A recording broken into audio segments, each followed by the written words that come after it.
Hello students, this is Malika Vaid, your biology mentor from Med Academy. This is part 2 of mineral nutrition. और अगर आपने part 1 नहीं देखा तो please पहले पार्ट 1 देखो और प्लीज़ यार सब्सक्राइब भी करो, क्योंकि सिर्फ वीडियो आप देख रहे हो सब्सक्राइब करने रहे हो, मुझे मोटिवेशन कैसे मिलेगी। प्लीज़ सब्सक्राइब करो ताकि मैं उतना ही अच्छा कंटेंट आपको प्रोवाइड कर सकूँ। तो स्टार्ट करते हैं मिनरल न्यूट्रिशन पार्ट 2।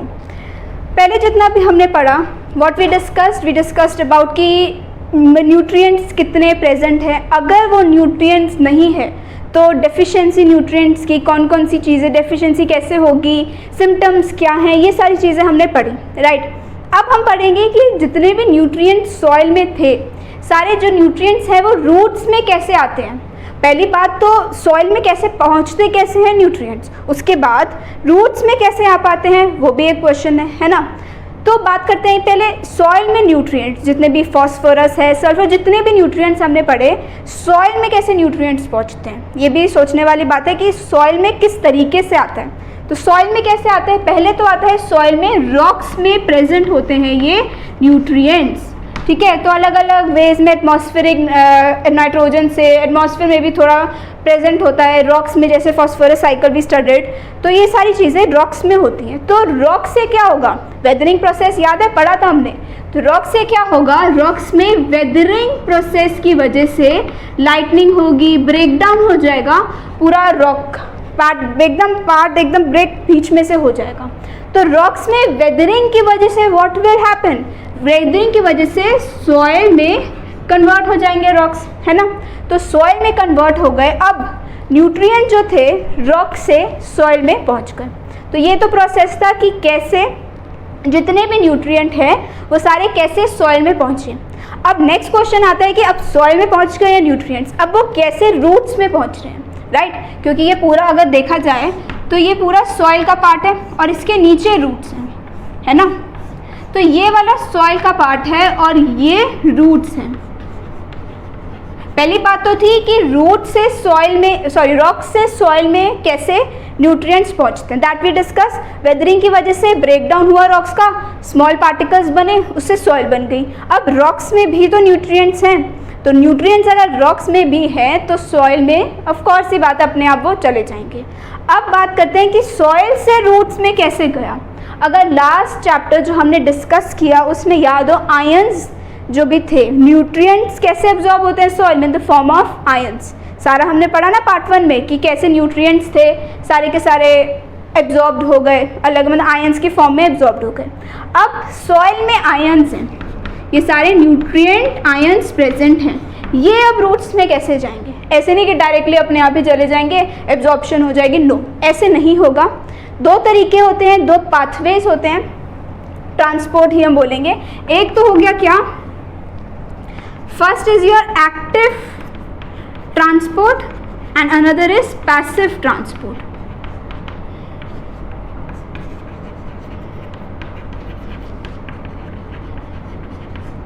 ठीक है, पैसिव में क्या मतलब था, पैसिव मतलब एनर्जी की रिक्वायरमेंट नहीं है।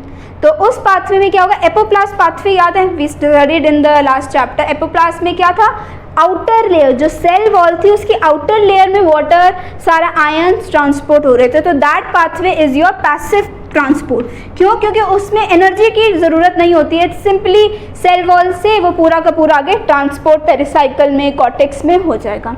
तो पैसिव ट्रांसपोर्ट में कौन सा पाथवे आया हमारा, एपोप्लास्ट पाथवे।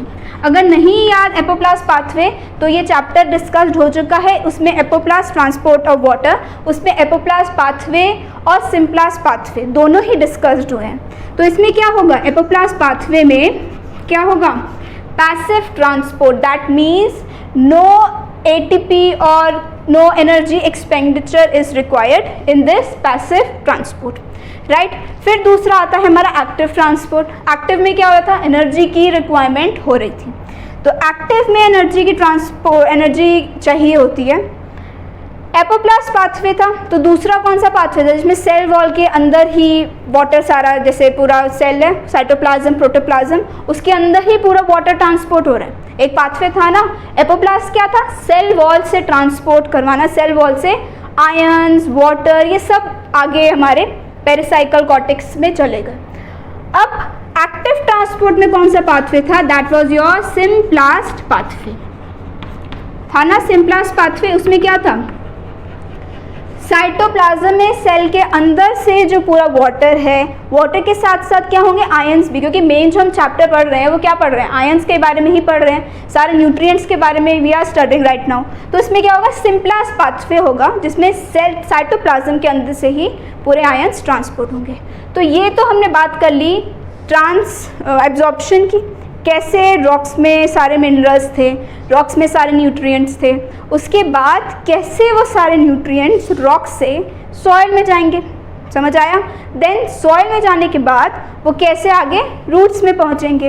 अब रूट्स में पहुंच गए, अगर याद हो एपोप्लास्ट और सिम्प्लास्ट पाथवे में कॉर्टेक्स और पेरिसाइकल में जा रहा था, तो अब उसके बाद पेरिसाइकल में कैसे ट्रांसपोर्ट हो रहा था? जाइलम के through.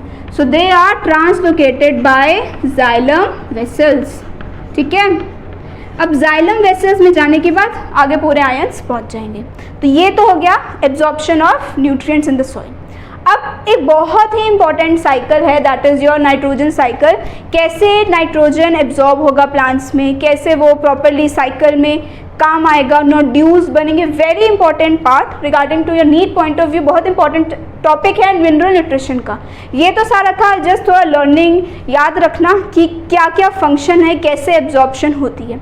Next is your nitrogen cycle, very important topic.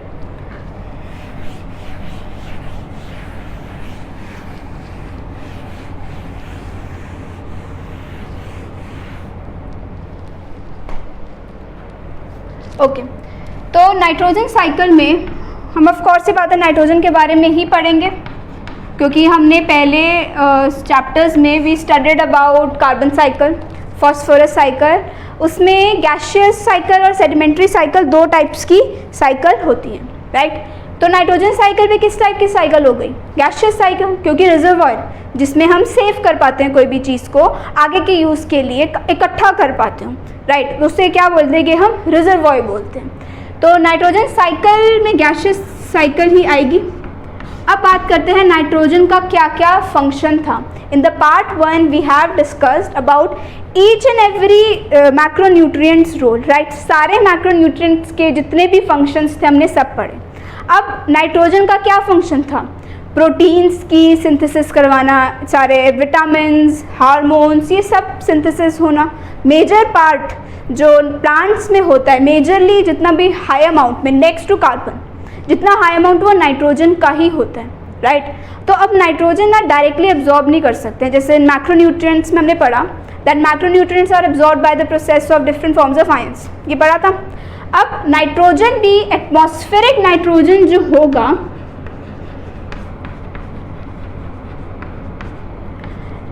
N2, I would rather write it as N2। अब N2 क्यों लिखा है? N2 बात तो मैं नाइट्रोजन की कर रही हूँ, N2 का क्या मतलब हुआ? N2 मतलब नाइट्रोजन आपस में 3 bond, that is your what, triple bond के साथ अटैच्ड होगा। क्यों? क्योंकि नाइट्रोजन में अगर मैं बात करूँ एटॉमिक नंबर कितना होता है नाइट्रोजन का, यहाँ पे लास्ट में 3 वैलेंस इलेक्ट्रॉन्स बचेंगे जो आपस में बॉन्ड बना लेंगे, ठीक है। अब बात करते हैं इसकी, क्योंकि नाइट्रोजन का जो एटॉमिक नंबर है दैट इज योर 5, तो 5 को ब्रेक करेंगे 2 और 3 में हुआ, तो 3 इसके साथ बॉन्ड बना लेगा, तो that will form your triple bond. तभी मैंने यहाँ पे लिखा है नाइट्रोजन, एटमॉस्फेरिक नाइट्रोजन। अब नाइट्रोजन डायरेक्टली एब्जॉर्ब नहीं होगा, नाइट्रोजन किस में एब्जॉर्ब होगा? In the form of ammonia. और जो हेल्प करता है, जो नाइट्रोजन, एटमॉस्फेरिक नाइट्रोजन जो ब्रेक डाउन करवाएगा इनटू अमोनिया, उस प्रोसेस को क्या बोलते हैं? Nitrogen fixation. That process is called as nitrogen fixation. Fixation का मतलब है क्या? फिक्स का मतलब क्या होता है? कोई चीज़ एक जगह से दूसरी जगह पे अटैच करना, फिक्स करना, उसकी पोजीशन, जहाँ पर उसकी पोजीशन है वहाँ पर अटैच करना। तो ऐसे ही नाइट्रोजन जो होगा एटमॉस्फेयर से, नाइट्रोजन फिक्सेशन के through it will break down into ammonia.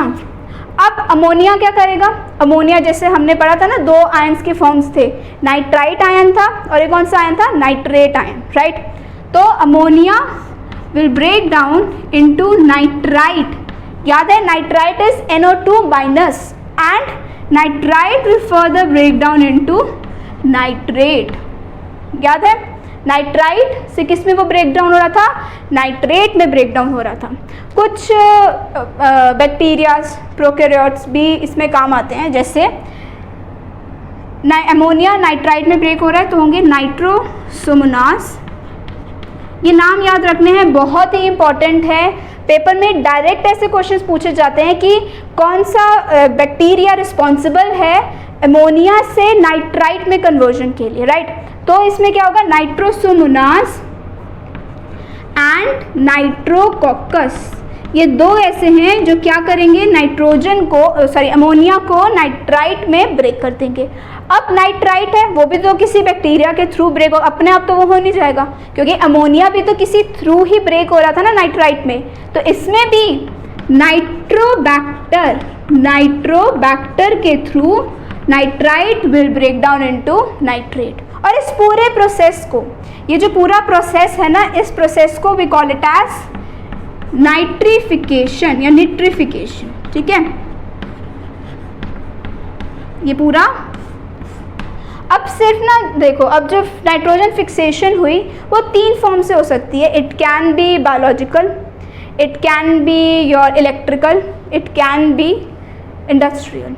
Industrial से कैसे, जो भी एटमॉस्फेयर में जो भी गैसेस हैं वो सारे नाइट्रोजन बनाएंगी, नाइट्रोजन से मतलब नाइट्रोजन ऊपर फॉर्मेशन होगी और फिर वो नाइट्रोजन प्लांट्स में या ब्रेकडाउन इसमें हो जाएगा। तो जो फिक्सेशन हो रही है नाइट्रोजन की, it can be biological. Biological का मतलब क्या हुआ, जो लिविंग ऑर्गेनिजम्स या जैसे बैक्टीरियाज जो हेल्प करें नाइट्रोजन को अमोनिया में कन्वर्ट करने में, that is called as biological. का मतलब ही क्या होता है, बायोलॉजी का मतलब ही क्या होता है, study of living beings, right.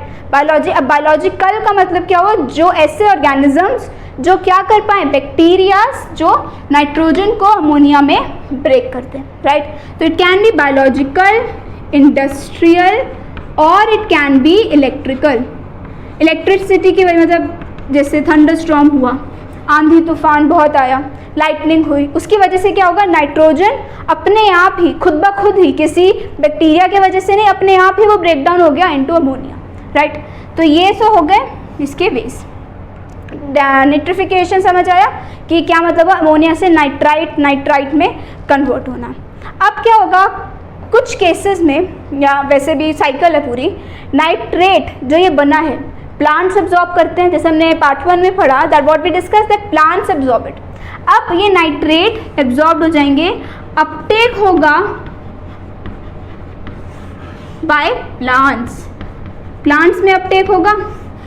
अब प्लांट्स में अपटेक हो गया तो ऑफ कोर्स ये बात है एनिमल्स में भी होगा, भाई एनिमल्स प्लांट्स को ही तो खाएंगे, तो उनमें भी तो नाइट्रोजन चला जाएगा ना। जो भी जितना भी न्यूट्रिएंट प्लांट्स में है वो अपने आप ही एनिमल्स में आ जाता है, क्योंकि हम सारा जो प्रोडक्ट है, जितना भी हम फूड है, सारा जो मटेरियल हम प्लांट्स का ही तो खाते हैं, तो उसकी वजह से क्या होगा, एनिमल्स में भी चला जाएगा।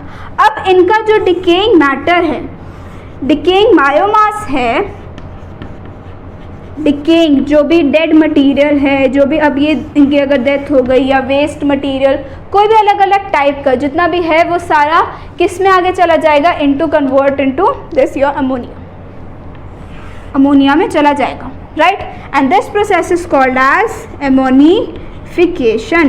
क्या बोलते हैं इसे, एमोनिफिकेशन, ठीक है। एक था निट्रिफिकेशन, इसका मतलब क्या था, अमोनिया से नाइट्रेट में कन्वर्ट होना, that is your nitrification. Ammonification का मतलब क्या हुआ था, डिकेइंग बायोमास, जो डेड मटेरियल है उसमें भी तो नाइट्रोजन होगी, अब वो सॉइल के थ्रू तो वापस जाएगी, क्योंकि अगर सपोज नाइट्रोजन आता जा रहा है, ख़त्म कभी तो हो जाएगा ना भाई, रिसोर्स है एक, कुछ चीज़ें चेंजेस भी तो आएंगे इसमें, तो वापस से ये नाइट्रेट जो है ये नाइट्रोजन में कन्वर्ट हो जाएगा। कुछ बैक्टीरियाज होते हैं लाइक स्यूडोमोनास हो गया और थायोबैसिलस हो गया, ये सारे बैक्टीरियाज हैं जो क्या करेंगे, नाइट्रेट को वापस नाइट्रोजन में कन्वर्ट कर देंगे। जैसे क्या नाम था, Pseudomonas, and the next one is your thiobacillus, ठीक है। Pseudomonas and Thiobacillus. ये क्या करेंगे, नाइट्रेट को वापस से एटमॉस्फेरिक नाइट्रोजन में कन्वर्ट कर देंगे। और इस प्रोसेस को भी, इसका प्रोसेस का भी नाम होगा, क्योंकि सारे देखो प्रोसेस के नाम है ना। हमने क्या पढ़ा, नाइट्रिफिकेशन पढ़ा, अमोनिफिकेशन पढ़ा, और इस प्रोसेस को क्या बोलते हैं, इस प्रोसेस को बोलते हैं डेंट्रीफिकेशन।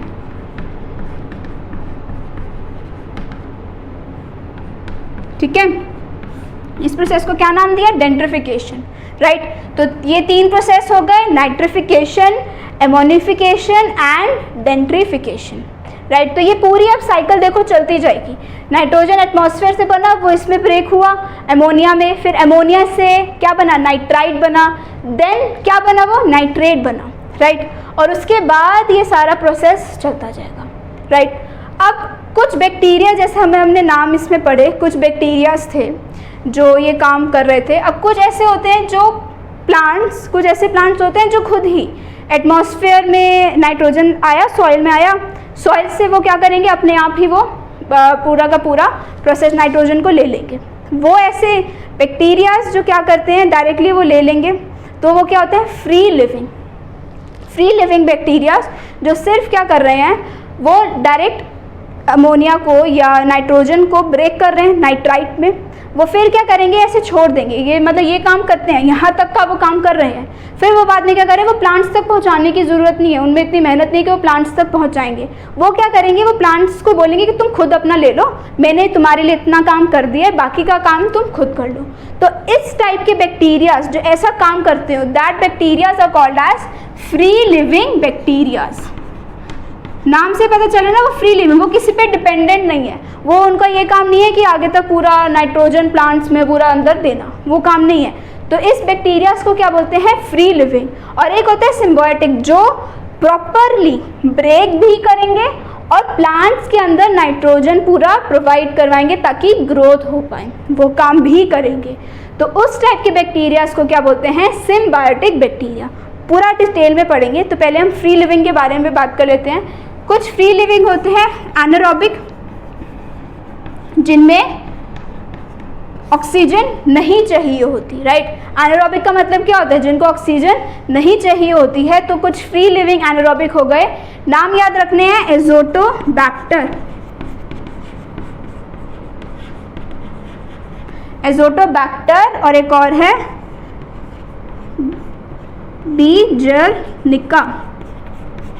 बीजर्निक, हाँ। तो ये 2 एनारोबिक फ्री लिविंग बैक्टीरियाज हैं जिनको ज़रूरत, बीजर्निका, जिनको ज़रूरत नहीं है आगे, बस वो ब्रेक कर देंगे नाइट्राइट तक, बाकी अपना आप देखो। ऐसे काम करते हैं कौन से, फ्री लिविंग बैक्टीरियाज। और एरोबिक भी होते हैं, जो उनको एयर की ज़रूरत होती है, जब नाइट्रोजन फिक्सेशन कर रहे हैं तो एयर की ज़रूरत होती है, और उनको क्या बोलते हैं, रोडो, मतलब ऐसे बैक्टीरियाज, एग्जाम्पल है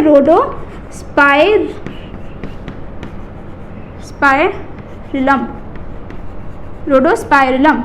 तो इस टाइप के बैक्टीरियाज एरोबिक, नाम बहुत ज़रूरी है, मतलब बहुत सारे हमने पढ़े हैं। एक तो क्या पढ़ा, नाइट्रोसोमोनास, नाइट्रोकॉकस ये पढ़ा, नाइट्रोबैक्टर पढ़ा, है ना, स्यूडोमोनास, थायोबैसिलस पढ़ा, ये कुछ और नाम आ गए हैं, रोडोस्पाइरिलम, एजोटोबैक्टर, बीजर्निका, ये सारे। और ब्लू ग्रीन एल्गी जैसे cyanobacteria, in the biological classification we have studied, cyanobacterias क्या करते हैं, जैसे एनाबेना, नोस्टॉक, उनमें ऐसे हेट्रोसिस्ट प्रेजेंट होते हैं जो बायोलॉजिकल नाइट्रोजन फिक्सेशन में हेल्प करते हैं। तो साइनोबैक्टीरियाज में कौन से आ गए, साइनोबैक्टीरियाज में एनाबेना एंड नोस्टॉक। हेट्रोसिस्ट होता है ना, बायोलॉजिकल क्लासिफिकेशन में पढ़ा है, Anabaena and Nostoc. So these are all responsible for your nitrogen fixation, right. समझ आया नाइट्रोजन फिक्सेशन का कितना सुंदर फ्लो चार्ट बनाया है। तो लिखना भी बहुत ज़्यादा ज़रूरी है, क्योंकि मैंने तो सारा बोल दिया, मुझे याद है, अब आप लोगों को वो याद नहीं रहेगा। तो इसके लिए सारा का सारा जितने भी एग्जाम्पल्स है वो साइड बाय साइड लिखते भी जाओ, ताकि याद होता जाए। सिर्फ अभी पढ़ लोगे, आगे जाके लेक्चर ख़त्म होगा भूल जाओगे। तो उसके लिए बहुत ज़्यादा ज़रूरी है साइड बाय साइड लिखना। अब बात करते हैं हम सिम्बायोटिक बैक्टीरियाज के बारे में। फ्री लिविंग में पढ़ा, उनका कोई ज़्यादा काम नहीं होता, सिर्फ नाइट्रोजन फिक्सेशन, यहाँ तक का काम होगा बाकी वो नहीं करेंगे। सिम्बायोटिक में क्या होगा, पूरा प्रॉपरली होस्ट सेल के साथ पूरा का पूरा काम करते हैं ताकि बॉडी में जो प्लांट्स की बॉडी है उनके अंदर नाइट्रोजन पहुंच सके। तो उस रिलेशनशिप को हम क्या बोलेंगे, सिम्बायोटिक रिलेशनशिप। लेग्यूमिनस प्लांट्स का नाम सुना है, वो इसमें आते हैं सिम्बायोटिक रिलेशनशिप में। लेग्यूमिनस में जैसे पल्सेस हो गए, लेंटिल, सारी दालें, जितने भी राजमा, ये सारे जितने भी हैं ये लेग्यूमिनस प्लांट्स के अंदर आते हैं। और उनमें क्या है, बैक्टीरिया जो रिस्पॉन्सिबल होंगे नाइट्रोजन की फिक्सेशन के लिए। ठीक है, तो अब हम वो पढ़ेंगे, नाइट्रोजन फिक्सेशन टॉपिक है ये। अभी हमने पढ़ा था क्या, nitrogen cycle. Next is your nitrogen fixation.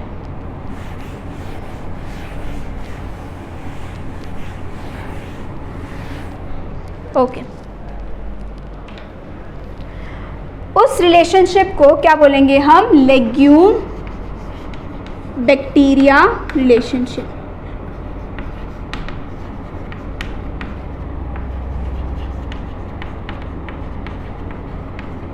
ठीक है, लेग्यूम बैक्टीरिया रिलेशनशिप। जैसे एग्जांपल दे दी ना, pulses, lentil, sweet pea, sweet corn, these all are your leguminous plants. उसमें अलग अलग पार्ट होते हैं, तो नाइट्रोजन फिक्सेशन वो कैसे करेंगे। अब कुछ जो बैक्टीरियाज हैं उनमें एक नोड्यूल की फॉर्मेशन होती है। जैसे अभी मैं बताऊंगी कि क्या मतलब हुआ, नोड्यूल का क्या मतलब होता है। पिंक कलर का कुछ सब्सटेंस प्रेजेंट होगा, तो वो क्या करेंगे, वो पिंक कलर का सब्सटेंस में क्या पूरा का पूरा ग्रोथ, न्यूट्रिशन, ये सारा अपने आप ऑटोमेटिकली चला जाएगा। कुछ बैक्टीरियाज ऐसे होते हैं जैसे फ्रैंकिया, ये नॉन लेग्यूमिनस प्लांट्स में काम करते हैं। लेग्यूमिनस का मतलब क्या हो गया, नोड्यूल उनमें प्रेजेंट होगा, नोड्यूल की फॉर्मेशन होगी। अब ये नोड्यूल क्या होता है अभी हम डिस्कस करेंगे क्या काम होता है। तो कुछ ऐसे प्लांट्स होते हैं वो लेग्यूमिनस प्लांट्स होते हैं जिनमें क्या होता है, नोड्यूल प्रेजेंट होते हैं। कुछ नॉन लेग्यूमिनस प्लांट्स भी होते हैं, तो उनमें जो बैक्टीरिया है ना, फ्रैंकिया, ये क्या करता है, नोड्यूल बनाता है ताकि नाइट्रोजन इजीली एब्जॉर्ब हो जाए। कुछ लेग्यूमिनस प्लांट्स में नोड्यूल्स होते हैं जो नाइट्रोजन को इजीली एब्जॉर्ब कर पाते हैं। अब कुछ ऐसे नॉन लेग्यूमिनस प्लांट्स भी होते हैं जिनमें ये नोड्यूल बनवाएगा, in your non leguminous plants. ठीक है,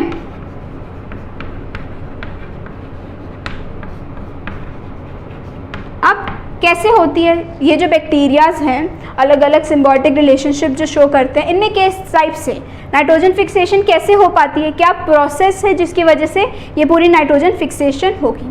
तो देखो, ये एपिडर्मिस है, जैसे हमने एनाटॉमी में पढ़ा होगा कि ये एपिडर्मिस हो गई, ये सारा कॉर्टेक्स है। ठीक है, ये पेरिसाइकल, राइट। अब एपिडर्मिस पे अगर मैं रूट की बात करती हूँ, क्योंकि रूट से शुरू होगा सारा जितना भी प्रोसेस है वो कहाँ से शुरू होता है, रूट से होता है। तो अब इसमें क्या होगा, जो एपिडर्मिस में रूट हेयर्स प्रेजेंट होंगे, बिल्कुल होंगे। देन व्हाट विल हैपन, ये मैंने बना दिए रूट हेयर और ये है एपिडर्मिस। अब यहाँ पर बैक्टीरिया जो क्या करेंगे, जो नाइट्रोजन फिक्सेशन में हेल्प करेंगे, जो नोड्यूल फॉर्मेशन में हेल्प करेंगे, वो सारे बैक्टीरियाज क्या होंगे, यहाँ पर रैपिडली डिवाइड करने शुरू कर जाएंगे। ठीक है, ये हो गया मेरा क्या, दिस इज रूट हेयर, और यहाँ पर ये है मेरे बैक्टीरिया वो जो डिवाइड कर रहे हैं। अब नेक्स्ट क्या होगा, जो ये रूट हेयर बने हैं ना, वो हुक फॉर्मेशन कर लेंगे ताकि बैक्टीरियाज क्या कर पाएँ। देखो, अब जैसे मैं पूरा नहीं बना रही, बस ये एपिडर्मिस लेयर बनाइए, बाकी पूरा स्ट्रक्चर सेम है। अब इसमें क्या होगा, ऐसे हुक बन जाएगा ताकि बैक्टीरियाज क्या होंगे, इसके अंदर आ पाएंगे। ये बैक्टीरियाज पूरे सराउंड हो गए हैं हुक के अराउंड। ये रूट हेयर है, रूट हेयर ही हुक में बन रही है। ठीक है, तो ये क्या करेंगे, जितने भी बैक्टीरियाज है ना यहाँ पर, ये अंदर जाएंगे। हुक जो बना है, हुक बना ही इसलिए ताकि सारे बैक्टीरियाज अंदर आ सके। ठीक है, तो फिर नेक्स्ट प्रोसेस क्या होगा, एपिडर्मिस लेयर में ये सारा सेम है, ये पेरिसाइकल, ये कॉर्टेक्स, ये पूरा सेम है। उसके बाद क्या होगा, ये जैसे बन गया, ये हुक बनाए हैं, और अब infection thread of bacteria, infection thread का मतलब क्या हो, पूरी एक थ्रेड बन जाएगी जो अंदर पूरी पेरिसाइकल में, कॉर्टेक्स में पूरा का पूरा ये अंदर ले लेगी। ठीक है, तो ये क्या होगा, ये इन्फेक्शन, ये बैक्टीरियाज है, तो ये क्या करेंगे, ये पूरा का पूरा जैसे ना यहाँ पर अंदर हुक के अंदर आएंगे, ये पूरा कॉर्टेक्स में, पूरा पेरिसाइकल में ये दे देंगे। तो this is your infection thread. ठीक है, किसकी इन्फेक्शन थ्रेड, हम अभी किसके बारे में बात कर रहे हैं, बैक्टीरिया के बारे में। So this is your infection thread of bacteria. Fine, यहाँ तक समझ आया। अब क्या होगा, अब बैक्टीरियाज क्या करेंगे, जितना भी कॉर्टिकल रीजन है अगर पहुंच गए, बैक्टीरियाज ये अंदर तक पहुंच गए हैं, जब ये सारे बैक्टीरियाज, ये सारे जितने भी बैक्टीरियाज हैं जब ये अंदर पहुंच जाएंगे, देन पेरिसाइकल रीजन में, पूरा कॉर्टिकल रीजन में क्या होगा, ग्रोथ होनी शुरू हो जाएगी।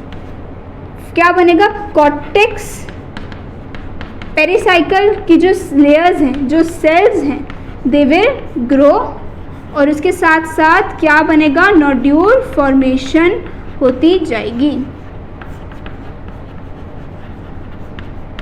ठीक है, ये नोड्यूल बनेगा, ग्रोथ होती जाएगी, क्योंकि ये सारा नाइट्रोजन ही कैरी कर रहे हैं, जो ये बैक्टीरियाज है ना, ये सारा नाइट्रोजन ही कैरी कर रहे हैं, तो नाइट्रोजन अंदर जाके फर्स्ट ग्रोथ में तो हेल्प करेगा, कॉर्टिकल रीजन की ग्रोथ होगी, पेरिसाइकल रीजन की ग्रोथ होगी, नोड्यूल फॉर्मेशन होगी, और ये नोड्यूल क्या करेगा, this nodule will help in breakdown of nitrogen into ammonia. The nodule जो अमोनिया है, फिर वो नाइट्रेट में बनेगा, नाइट्रेट से पूरा अपटेक हो जाएगा प्लांट्स में, राइट। तो ये बैक्टीरिया बेसिकली क्या कर रहे हैं, नोड्यूल फॉर्मेशन में हेल्प कर रहे हैं। अब कुछ प्लांट्स में, कुछ नॉन लेग्यूमिनस प्लांट्स में अगर ये बैक्टीरियाज नहीं होते, नोड्यूल फॉर्मेशन नहीं होती है कुछ प्लांट्स में, तो फ्रैंकिया जैसे हमने पढ़ा ना, वो क्या करेगा, नोड्यूल फॉर्मेशन में हेल्प करेगा। तो ये नोड्यूल फॉर्मेशन होगी, तो ये क्या करेंगे, नाइट्रोजन को अमोनिया में ब्रेक करेंगे, फिर पूरी नाइट्रोजन साइकिल चलेगी, जो पूरा हमने डिस्कस किया ना, nitrogen will break down into what, into nitrite and nitrate, फिर वो नाइट्रेट प्लांट में प्रॉपरली, अभी कॉर्टिकल रीजन में है ना, जाइलम में भी तो जाएगा, फिर वो जाइलम में नाइट्रेट आगे ट्रांसपोर्ट हो जाएगा। समझ आया। तो अब nitrogen will break down into ammonia. तो ये जो नोड्यूल है ना जो बने हैं, और नोड्यूल में एक एंजाइम होता है that is called as nitrogenase, जो हेल्प करेगा इस ब्रेकडाउन में। ठीक है, तो nitrogenase is the enzyme which will break down the nitrogen into ammonia, then ammonia फिर आगे वो further break down होगा into nitrite, जो हमने प्रोसेस पढ़ा है। तो ये हो गया नाइट्रोजनेस। अब एक और चीज़ भी ध्यान रखनी है, क्या ध्यान रखना है, नोड्यूल फॉर्मेशन जब हुई ना, तो जब नोड्यूल फॉर्मेशन हो रही थी, जब बैक्टीरिया से सारा कर रहे थे काम, तो उस टाइम पे एनारोबिक कंडीशन चाहिए होगी। अगर एरोबिक कंडीशन हुई तो ये नहीं बनेगा, तो अमोनिया नहीं बन पाएगा, तो थोड़ा पॉसिबल नहीं है अमोनिया बनना। तो एनारोबिक कंडीशन अगर होगी तभी नोड्यूल बनेगा, तभी नाइट्रोजनेस जो एंजाइम है वो एक्टिवेट होगा, and then it will break down nitrogen to ammonia. तो एनारोबिक कंडीशन में हेमोग्लोबिन प्रेजेंट होता है, that is called as leg haemoglobin. इसे लेग्यूमिनियस हेमोग्लोबिन भी बोलते हैं, तभी नोड्यूल का कलर ना पिंक होता है। आ जाता है कि why the nodule colour is pink, तो इसी वजह से जस्ट बिकॉज ऑफ जो नोड्यूल का कलर पिंक होता है, दिस इज बिकॉज ऑफ, जैसे हमारे में ब्लड का कलर रेड क्यों होता है, हेमोग्लोबिन नहीं होता है हमारे अंदर, तभी रेड कलर प्रेजेंट होता है। ऐसे ही नोड्यूल पिंक कलर का होता है, हेमोग्लोबिन ही होता है, लेग्यूमिनस हेमोग्लोबिन। जो प्लांट है ना वो लेग्यूमिनस है, तो उसमें जो हेमोग्लोबिन होगा वो क्या होगा, लेग हेमोग्लोबिन। ठीक है, अब एनारोबिक कंडीशन में लेग हेमोग्लोबिन क्या करेगा, it will act as a oxygen scavenger.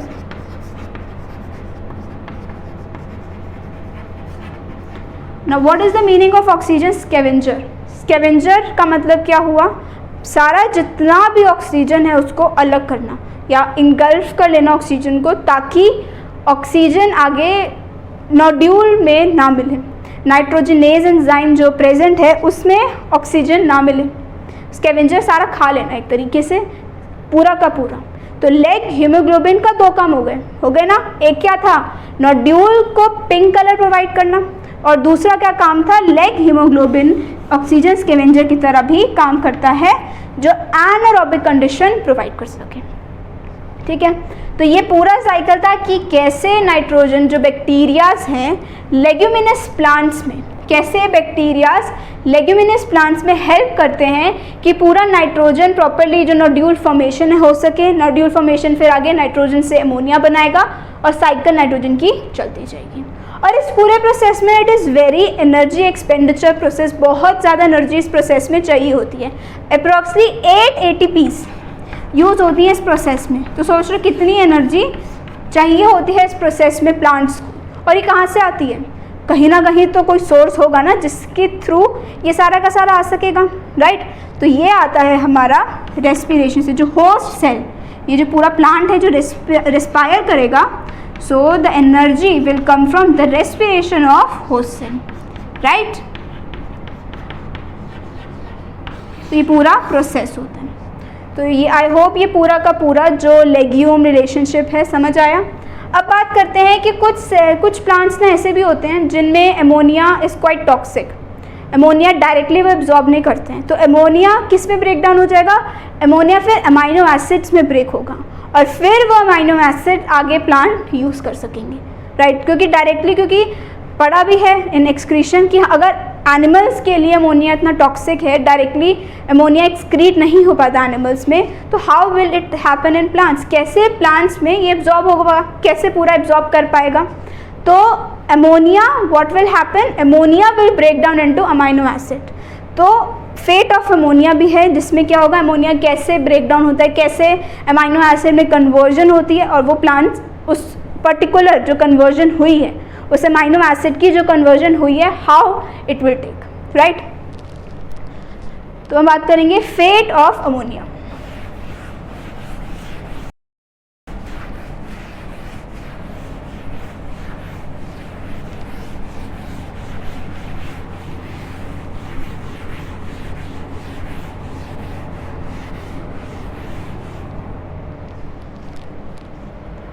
Okay, तो फेट ऑफ अमोनिया।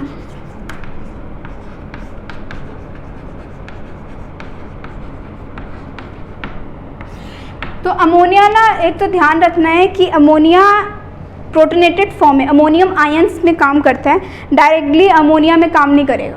तो protonated form that is your, protonate का मतलब क्या हुआ, प्लस में अमोनियम आयंस प्रेजेंट होंगे, इसमें काम करेगा। तो 2 वे हैं जिसके through ammonia will break down into amino acid which will uptake by the plants. तो वो पूरा का पूरा प्लांट्स उसको ले सकेंगे, राइट। तो पहला जो प्रोसेस है that is your reductive amination. The first process is called as reductive amination. इसमें क्या होगा, जो अमोनियम आयन है ना ये वाला, वो किसके साथ रिएक्ट करेगा, विद अल्फा कीटोग्लूटारिक एसिड।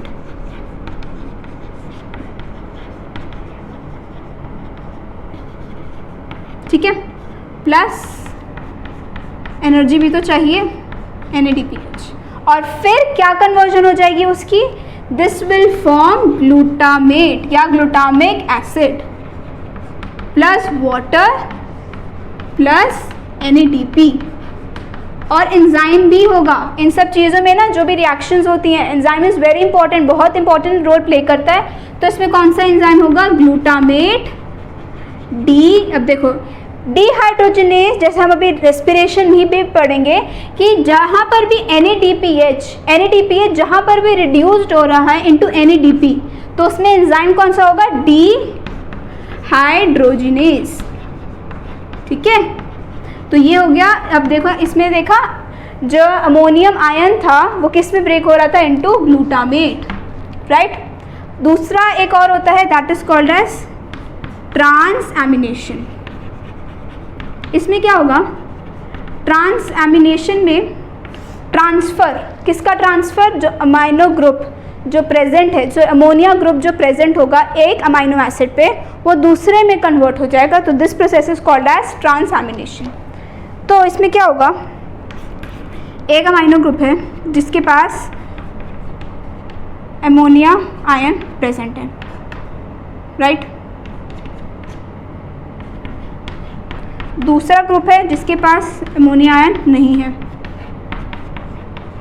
तो ये क्या होगा, ये यहाँ चला जाएगा, तो क्या बन जाएगा R1 + C double bond O, ये तो बना R1 वाला, और R2 क्या बनेगा, ये NH3 होगा,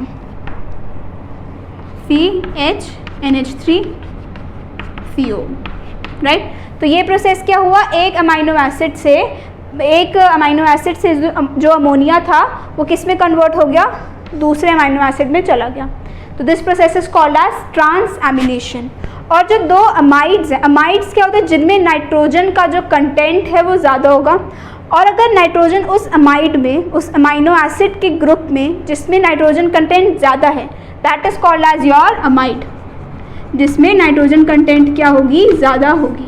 तो कुछ हैं, जैसे कुछ एग्जांपल्स भी हैं, दो बहुत इंपॉर्टेंट अमाइड्स हैं, that is called as asparagine and glutamine, asparagine and glutamine. ये दो ऐसे अमाइड्स हैं जो क्या करते हैं, अमोनिया को ब्रेक कर देंगे इनटू अमाइनो एसिड, और अमाइनो एसिड में वो नाइट्रोजन कंटेंट ज़्यादा होगा। और ये कहाँ से बने हैं, एस्पार्टिक एसिड से। अमाइनो एसिड ही तो है ये, बस इसमें क्या है, नाइट्रोजन कंटेंट ज़्यादा है। तो ये दो अमाइड हो गए, aspartic acid and glutamic acid. तो इससे क्या हो गया, अमाइड बने, और फिर ये जो अमाइड्स हैं ये आगे जाइलम वेसल के थ्रू पर ट्रांसलोकेट हो जाएंगे और प्लांट्स में अमाइड की फॉर्म में नाइट्रोजन मिल जाएगी। So this was about fate of ammonia, कि कैसे अमोनिया आगे ब्रेक डाउन होगा, कैसे अमाइनो एसिड बनेगा, कैसे वो अमाइनो एसिड जिनमें अगर ज़्यादा नाइट्रोजन है, that are called as what, amide. अगर नाइट्रोजन ज़्यादा है तो वो फिर आगे ट्रांसलोकेट ऊपर जाइलम वेसल्स के थ्रू हो जाएंगे। So this was whole about nitrogen cycle कि कैसे होती है। With this we complete our part 2 of mineral nutrition. कोई भी दिक्कत है please write in the comment section, कोई भी प्रॉब्लम है या कोई टॉपिक इसमें नहीं समझ आया, very important topic related to NEET point of view. और अगर वीडियो अच्छी लगे then please hit the like button. साथ के साथ टेलीग्राम पर भी मुझे आप फॉलो कर सकते हैं, जिसका ये पूरा जितना भी स्टडी मटेरियल है वो वहाँ पर आपको मिल जाएगा। और नीट की प्रिपरेशन से रिलेटेड कोई भी क्वेरी है, you can also DM me on Instagram. Telegram और इंस्टाग्राम का link is given in the description box below. So please like, subscribe and share made academy. Thank you very much.